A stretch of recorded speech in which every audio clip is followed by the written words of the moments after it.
Okay, so what's on the bench today?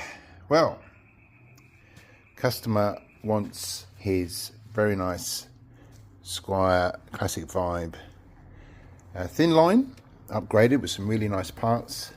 I suppose going through the list, changing the machine heads, the tuners, a different neck. He prefers a more baseball rounder neck there, so that's very nice. Then we have a very nice Lola neck pickup, replacing that. We then have a Goto bridge pickup. There we have a new Goto bridge, Wilkinson bridge and compensated saddles.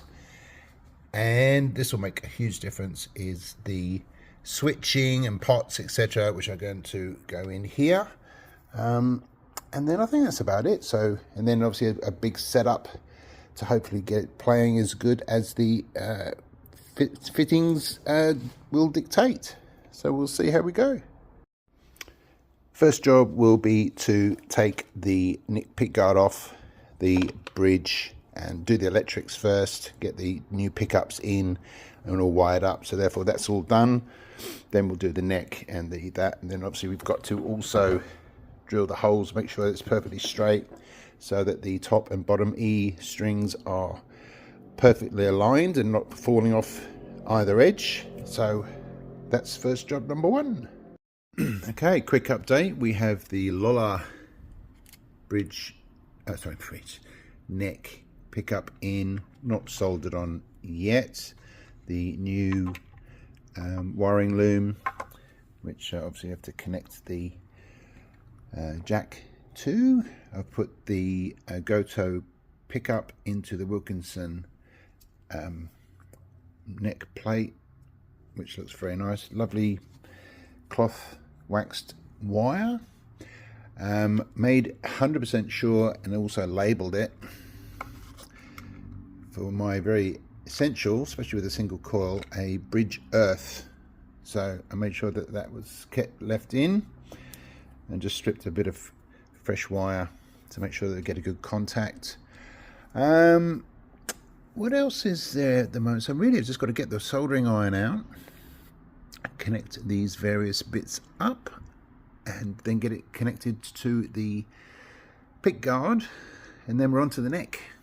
I must admit, always a relief when the plate fits absolutely perfectly and all those lovely new screws. Woo! Ooh. I need to just give that a little polish, because there will come a time when I won't be able to get in there because of the strings. But anyway, I digress. Another tip, when you're soldering, cover your work, because if you get that one little drop on there, it's going to make all the difference. And I've got one of these spidery things just for holding things in place while I need an extra third hand or more, and a nice little additional light just to make sure that I can see what I'm doing. Even though this is a pre-wired lovely system from Emerson, it's always a good job to actually just, once you've just got it soldered up, to make sure that, so it's neck and bridge, that everything is working. Just got it wired up to my multimeter. Very important to keep sustenance and coffee nearby. As with anything like this, you come across little challenges. This one being, I don't know if you can see that, but the this beautiful work by Emerson on this wiring loom. They've done the distance for the pots, presumably for a Fender, whereas this is a Classic Vibe. So what I'm going to have to do, unfortunately, is undo this bar, which is like an earth between the two. I'm going to have to put a cable in instead, and then I should be able to then get them together. But also the diameter of these pots are bigger than these ones, so I'll have to ream these ones out. But it'll still work, it'll still sound beautiful. Another challenge. Because this lovely Lola has got the waxed cloth cabling, when it goes over, there's a little ledge there, quite a high ledge, which means that the previous Squire one basically was able to either a slightly different design, or maybe the cables come out of the top or whatever. But anyway, now this little ledge here, I'll just get back around here,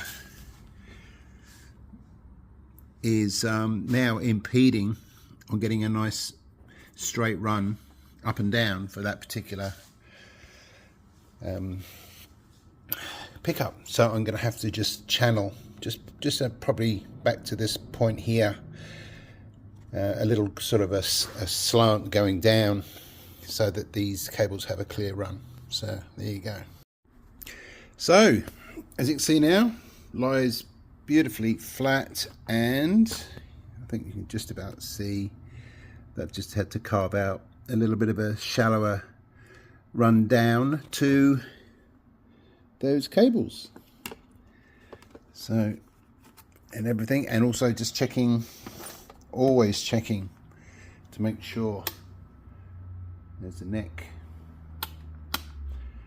and there's the bridge. So now onto the neck. Another one for you, the new full spline pots, which are lovely. Unfortunately, the original pot, these things, my brain's gone, are, sorry, they're 6.5mm, these are 6mm. So a simple case, oh, just get in focus, of just getting a drill bit and drilling that out until a such time as she sinks in. It's got a locking thing on there anyway. So yeah, all good. So I've had to order some conversion bushings, which go from 6mm to 10. So they're apparently going to appear tomorrow from Music Lily. So in the meantime, I've just smoothed off and dressed the frets, and I have literally just finished drilling the holes, which is, I'm actually, because these bolts are 4mm, the inner diameter here is 4mm. So I've then drilled 3.5mm holes, and hopefully that should work. Another thing that I'm doing is, before I put it at the neck on the body, I'm actually just drilling or screwing this in, only probably 3mm or 4mm in, and then reversing it and then going back in, but using a little bit of grease on the end of the screw, and that goes nicely in there. It's a very good tight fit, which is good. So that's what I'm doing.